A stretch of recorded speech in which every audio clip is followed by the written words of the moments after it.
حلقة امرأة.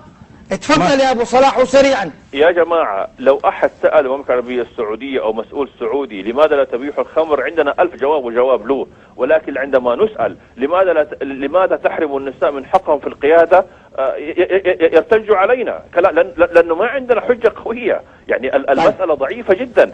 أما الأخت كامبراء نفسها اعترفت بالحاجة إلى كاميرا للسيارة، وإلا وضعوا البيان الشهير اللي وزعته أنت يا عبد العزيز بالدعوة إلى إنشاء شبكة نقل للنساء. طيب نعم. كلموا وزير المالية الآن وقولوا له كم حتكلف الشبكة هذه اللي حتروح على كل بيت عشان تشيل الستات من بيوتهم.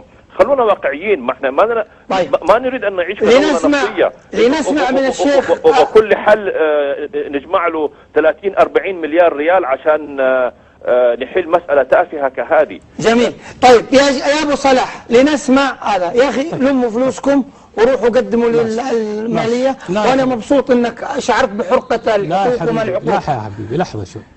أقل حق للمواطن أن الحكومة تكفل له حقه، وليس كثير أن تدفع الدولة مليارات على مواطنيها، ليس كثير يا أخي. الآن شبكة قطارات جدة تكلفت أكثر من 21 مليار.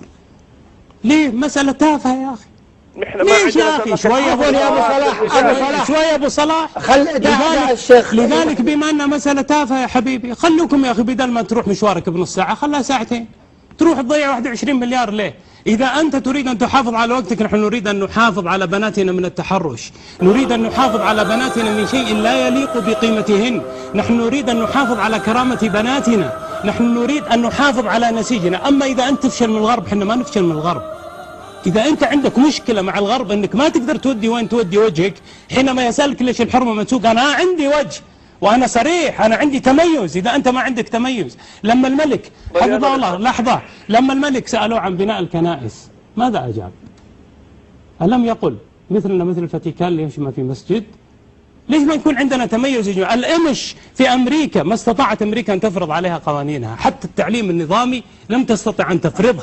إذا يجب أن تكون عندك العزة، يكون عندك القوة في التميز يا أبا صلاح. يا أبا صلاح، يكون عندك قضية التميز. أما تقول والله مليارات، خلي المليارات يا أخي تنفق علينا يا أخي، خلي المليارات يا أخي ندوق عسيلتها. يا أستاذ جمال، رجاء بده يعيش طبيعي يعيش طبيعي. تبغى تعيش كالآمش عيش كالآمش يا أخي. لا أنا ما أقول لك أعيش كالآمش، أنا ما أقول لك كالآمش، أنا أقول لك أنا أعيش طبيعي أحسن منك، وأنا عايش طبيعي من قبل. لكن أنت اللي تعيش حالة غير طبيعية، تريد أن تفرض أجندة غربية على بلدك.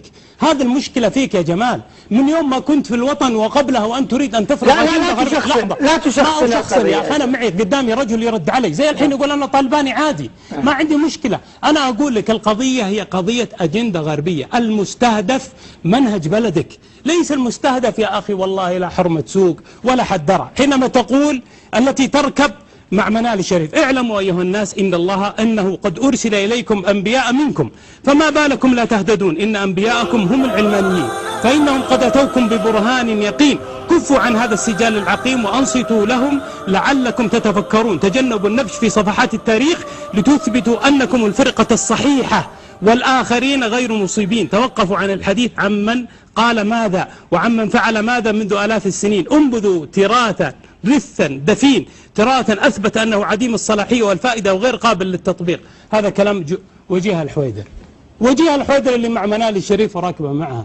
وجيه الحويدر أنا أتحداها الآن عبر هذا المنبر، أتحداها أن تنتقد المرجعية الشيعية التي تهين المرأة في زواج المتعة.